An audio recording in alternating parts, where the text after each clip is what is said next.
This is the Emergency Medical Minute, sponsored by Mile High Ambulance.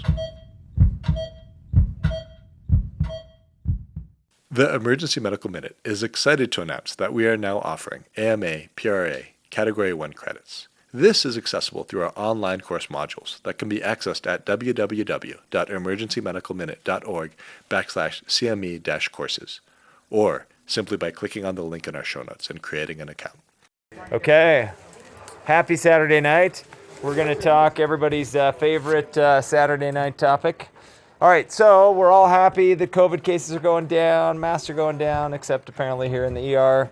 But what is the ominous news rumbling on the horizon that you hear if you listen to the radio? Yeah, there's a spike. How do we know, though? It's all about the poop, right? That's what you keep hearing about, that they're doing wastewater surveillance. So, yeah, you guys are looking at me like, what in the world are you talking about? So this is actually a technology that's been around for a while, but it's kind of coming into its own with COVID, with a lot of new funding. So the basic idea is that you can sample the wastewater and track trends, and it's a lot easier than trying to, collate all of the data from positivity of tests from hospital all over the state. So the basic idea is that you actually start to shed COVID particles in your feces multiple days before you're symptomatic. And about 50% of people who have COVID do shed into their feces. And so they're looking in the wastewater that's sampled for RNA from the SARS-CoV-2, and then they use a PCR test to amplify that up and look at the positivity rates. The measurement that they use, I'm just going to kind of go through fun facts, and this is from the Colorado website. They have a frequently asked questions section. So the actual measurement they're looking at is copies of SARS-CoV-2 per liter of wastewater fluid, and this is the metric that's used by the CDC. So there's really good data on the Colorado website and on the CDC website. And so usually a rise in positivity in the sewage is going to precede positivity in the community by 5 to 7 days or so. So it allows you to institute public health measures like masking up or canceling major events or making policy changes for TSA, things like that. Let's see, here in Colorado, we're sampling just twice a week, so that's the data that you look at. It helps us to make a public health response. Interestingly, there are other things you can detect in the sewage as well. They can track influenza data, for instance, although we're not actively doing that right now. You could picture a day when all kinds of public health data comes from our sewage water, including what's the meth positivity in your community or what's the fentanyl usage in your community.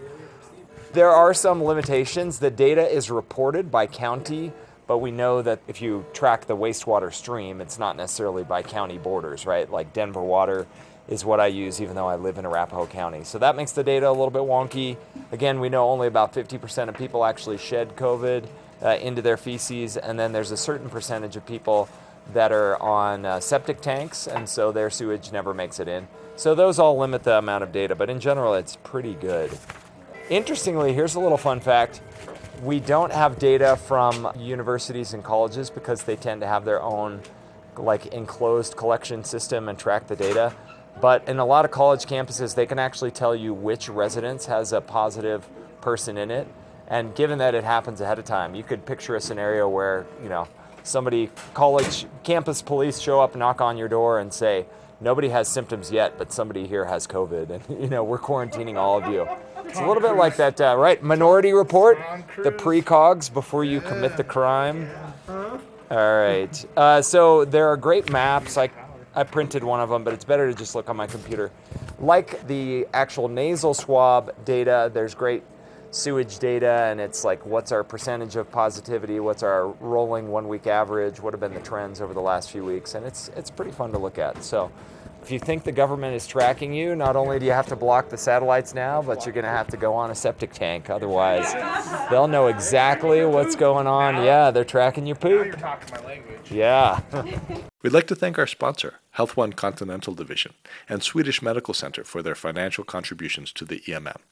Donations from them and listeners like you make it possible for us to fulfill our mission of producing and spreading free medical education to the masses. If you enjoy our show, please consider making a one-time or recurring donation to help cover our operational costs and keep the EMM awesome. Click on the link in our show notes to make a donation. Thank you for listening.